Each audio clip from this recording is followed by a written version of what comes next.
এই মাহৰ 18 বা 17 তাৰিখে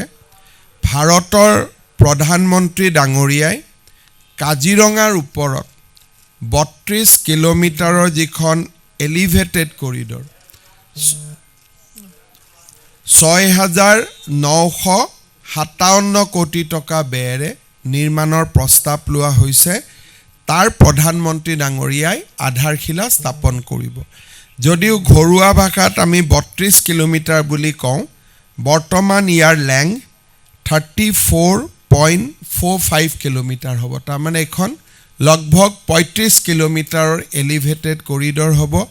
ভূমি অধিগ্ৰহণৰ প্ৰক্ৰিয়া প্ৰায় সম্পূৰ্ণ হৈছে আৰু এই এলিভেটেড কৰিডৰৰ প্ৰকল্পও আমি প্ৰায় এতিয়া আৰম্ভ কৰিবৰ পৰা পৰ্যায়ত আহি উপস্থিত হলো